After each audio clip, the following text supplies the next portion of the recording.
सुप्रभात. भटकंती आणि बरंच काही या मराठी बोल यूट्यूब चॅनलमध्ये तुम्हा सर्वांचं स्वागत आहे. आज आपण एका किल्ल्याच्या अभ्यासासाठी चाललो आहे. तो किल्ला म्हणजे गायमुख किल्ला. ठाणे किनारी लगत असणाऱ्या 12 किल्ल्यांमध्ये त्या किल्ल्याचा समावेश होतो.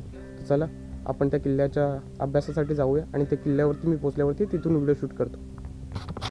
जसं की मी तुम्हाला मगाशी बोललो होतो की ज्या सागरी किनाऱ्यामधील 12 किल्ल्यांमध्ये गायमुख किल्ल्याचा समावेश होतो, तिथे मी पोहोचलो आहे. हा जो माझ्या मागे जो रस्ता आहे तो तिथून हा जो रोड आहे हा ठाण्याला जातो. इकडनं वरसावरून येतो आणि ठाण्याला जातो.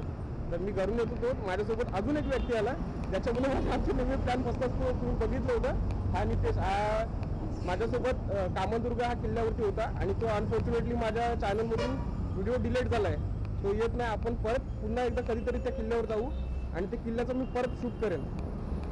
तर आता आम्ही गायमुख किल्ल्यावरती आलोय.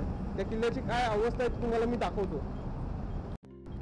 हाच तो गायमुख किल्ला जो 12 किल्ल्यांमध्ये समावेश होतो आणि त्या किल्ल्यावरती अक्षरशः कचऱ्याची घाण बघा किती टाकले.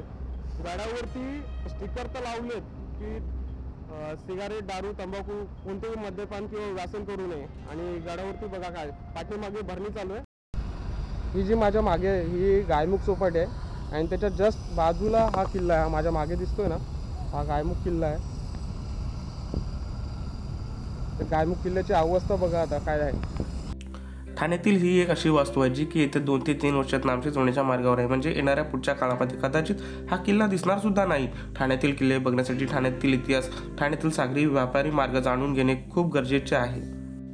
किल्ल्याची अवस्था ही बघण्यासारखी नाही आहे. फक्त मोजून 4 भिंती शिल्लक आहेत. किल्ल्याची अवस्था ही खूप खराब आहे. किल्ल्याच्या या राहिलेल्या भिंतीवर झाडे वाढलेले आहेत. हा किल्ला किंवा गडी म्हणून आपण ही वास्तू ओळखतो. हे इकडच्या सागरी मार्गावर लक्ष ठेवण्यासाठी किंवा टोल टॅक्स आकारण्यासाठी पोर्तुगीजांनी चौक्यांची उभारणी केली होती. ठाण्यातील ऐतिहासिक किल्ल्याला आपण पूर्णतः विसरून गेलो आहोत. किल्ला हा अस्तित्वात नाही अशा परिस्थितीत आहे. कदाचित सरकारी दरबारात या किल्ल्याची नोंद नसावी म्हणून या किल्ल्याची अशी अवस्था झाली असावी.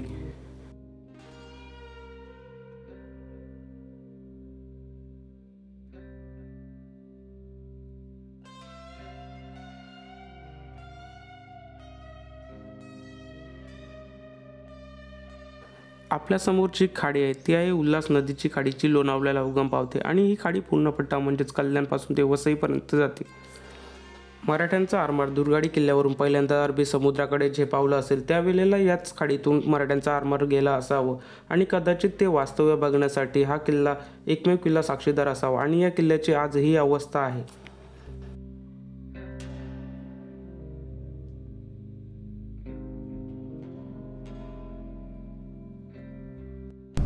इथले काही स्थानिक आहेत, त्यांच्या म्हणण्यानुसार इथे पूर्वी गाईचं मुख होतं, त्या मुखामधून पाणी पडायचं म्हणून ह्या गावाचं नाव गायमुख असे पडले असावे असं त्यांचं म्हणणं आहे. पूर्णपणे आजूबाजूला वस्ती झाली आहे, त्याच्यामुळे ते इथे नाहीसा आहे. आणि जो हा किल्ला आहे तोही पुढच्या 1-2 वर्षात असेल किंवा नसेल हेही सांगू शकत नाही, अशी त्या किल्ल्याची अवस्था आहे. हा जो गायमुख किल्ला आहे तो नष्ट होण्याच्या मार्गावरती आहे. मी आणि नितेशने आता तो जस्ट एक्सप्लोर केला. आम्ही कित्येक वेळा ह्या रोडने ये जा करतो. याच्या व्यतिरिक्त आम्ही ह्या किल्ल्याच्या बाजूच्या गावातच राहतो, तरीसुद्धा बऱ्याचशा व्यक्तींना किंवा आमच्या गावातल्या व्यक्तींना किंवा माझ्या जोडीची जी जनरेशन आहे त्यांना पण ह्या किल्ल्याबद्दल काही माहिती नाही. तर आपल्या मार्फत, आपल्या चॅनलच्या मार्फत ही माहिती त्यांच्यापर्यंत पोहोचवण्याचं काम आपण करतोय आणि त्यांनी ही माहिती समजून घ्यावी. आणि हा व्हिडिओ मी इथेच संपवतोय. अशी जर जुनी माहिती जर तुमच्याकडे असेल तर ते प्लीज आमच्यापर्यंत पोचवा, कमेंटद्वारे आम्हाला पोचवा. आम्ही तुमच्याशी संपर्क साधू. आणि अशी माहिती जर तुम्हाला आवडत असेल तर चॅनल सबस्क्राईब आणि व्हिडिओला लाईक करा. मी दिलीप मोतीराम तळे तुमची रजा घेतो. भेटूया अशा नवीन एखाद्या व्हिडिओमध्ये.